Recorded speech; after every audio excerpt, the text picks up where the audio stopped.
BJP ने आज अपना घोषणा पत्र जारी कर दिया है और इसे अटल विश्वास पत्र नाम दिया गया है।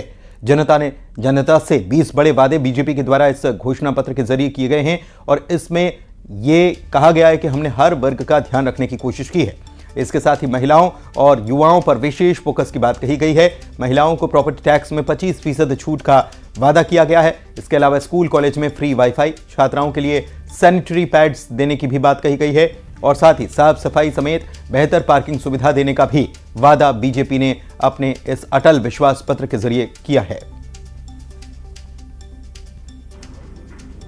अटल जी का शताब्दी वर्ष है और इसलिए इस पिछले एक साल को अटल विश्वास वर्ष के रूप में हम लोगों ने घोषित किया है और अटल निर्माण वर्ष के रूप में भी आने वाले पूरे साल को हम लोग घोषित किए हैं और ये जो संकल्प पत्र है नगरीय निकाय की दृष्टि से इसको भी अटल विश्वास पत्र ऐसा नाम दिए हैं। जो बिजली बिल और समेकित कर पटाते हैं उन्हें आवास बनाने की पात्रता दी जाएगी। उसी प्रकार से महिलाओं के नाम पर दर्ज संपत्तियों पर प्रॉपर्टी कर में 25% की विशेष छूट प्रदान करेंगे। प्रत्येक माह की 7 तारीख से पहले संपत्ति कर का भुगतान करने वालों को 10% की विशेष छूट प्रदान करेंगे। और घोषणा पत्र को लेकर बीजेपी प्रदेश अध्यक्ष ने कहा है कि मोदी की गारंटी की तरह अटल विश्वास पत्र के वादे पूरे किए जाएंगे। हर निकाय की तस्वीर बदलेगी, सभी वर्गों को इसमें साधा गया है।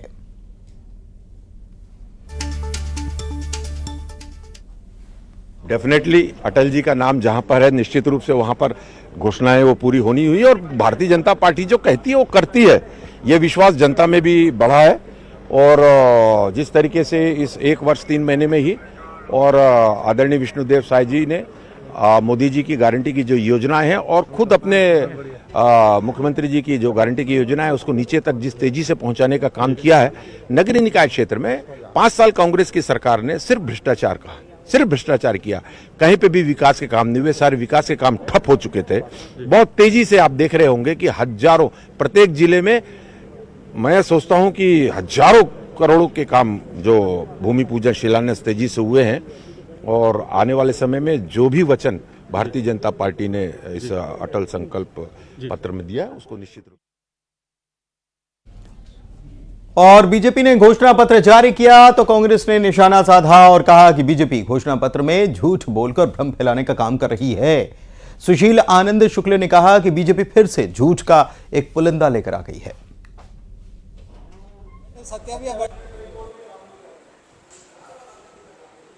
हो जाएगा बैठो सत्या भी बैठो आप।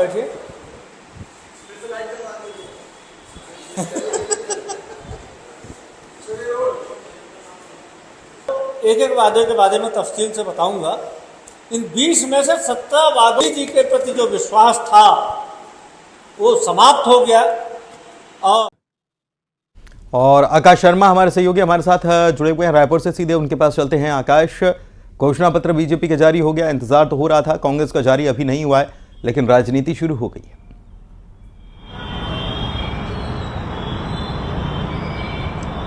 जी बिल्कुल, भाजपा ने घोषणा पत्र जारी कर दिया। अटल विश्वास पत्र नाम से 20 बिंदुओं पर जो घोषणा पत्र उन्होंने तैयार किया हुआ है उसे मोदी की गारंटी की तर्ज पर तैयार किया गया और मूलभूत सुविधाएं, सड़क, नाली, बिजली को समाहित किया गया। इसके साथ ही कर में छूट दी गई है। नल जल योजना से सीधे पानी पहुंचाने की बात, युवाओं को साधने के लिए, विद्यार्थियों को साधने के लिए वाईफाई स्कूलों तक पहुंचाया जाएगा, पिंक टॉयलेट महिलाओं को साधने के लिए। इसके साथ ही जो ऋण दिया जाएगा उन्हें महतारी वंदन योजना को आगे बढ़ाते हुए, तो तमाम वो चीजें हैं जो नगरीय निकाय चुनाव में वोटरों को साध सकते हैं। लेकिन भाजपा ने इस पे आरोप लगाया कि मोदी की गारंटी पिछले 13 महीने के सरकार में पूरे नहीं कही, वादा खिलाफी भाजपा ने की। ऐसे में वो घोषणा पत्र बेईमानी होगी किसी तरीके से, सीधे तौर पर कांग्रेस का आरोप है। हालांकि इस पर घोषणा पत्र जारी अभी भाजपा ने कर दिया है, कांग्रेस ने अभी तक घोषणा पत्र जारी नहीं किया। इसको लेकर भी प्रेस कॉन्फ्रेंस की आकाश, इसमें कांग्रेस ने प्रेस कॉन्फ्रेंस में क्या इस बात का भी जवाब दिया कि उसकी तरफ से घोषणा पत्र अभी तक क्यों नहीं आया?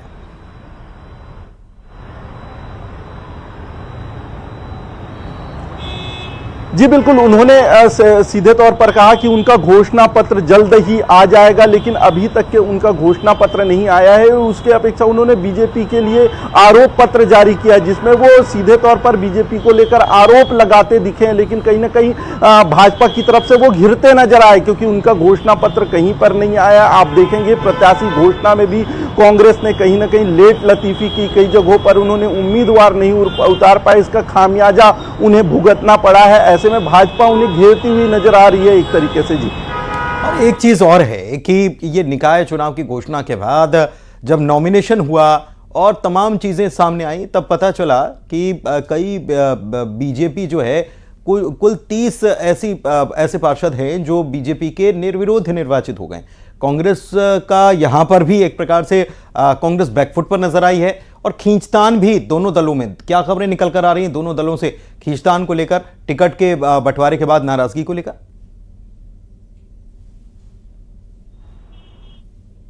जी बिल्कुल, टिकट बंटवारे को लेकर साफ तौर पर जो है वो कांग्रेस में अंतर्कलह की स्थिति देखी गई। यही स्थिति जो है वो राजधानी में हुई। कुछ सीटों पर जो है वो पार्षद प्रत्याशी उतार नहीं पाए, निर्विरोध कई जगह पर चुनाव जीते हैं, चाहे नगर पालिका, नगर निगम और पंचायत क्षेत्र में करे तो कुल राज्य में 13 सीटें ऐसी है जहां पर निर्विरोध जो है भाजपा ने चुनाव जीत लिया है। तो ऐसे में भाजपा उत्साहित नजर आ रही है, और कांग्रेस पर साफ तौर पर निशाना ये साधा है कि पिछले 5 साल में जो उन्होंने वादे अपने पूरे नहीं किए, सरकार चलाया, भ्रष्टाचार की सरकार थी, इस तरीके से आरोप था। कारण यही था कि अंतरकला की स्थिति देख रही है, और यही वजह से जो है वो टिकट बंटवारे में भी अंतरकला नजर आई, और इसका फायदा सीधे तौर पर भाजपा को मिल रहा है। और जिस तरीके से भाजपा रणनीति इसके साथ काम कर रही है, ये वही रणनीति है जो विधानसभा चुनाव में अपनाया गया था, लोकसभा चुनाव में अपनाया गया था, और इस फायदा बिल्कुल अब देखना ये होगा कि आरोप पत्र जारी करने वाली कांग्रेस अपना घोषणा का पत्र कब जारी करती है, क्योंकि घोषणा पत्र बीजेपी की तरफ से तो जारी हो गया।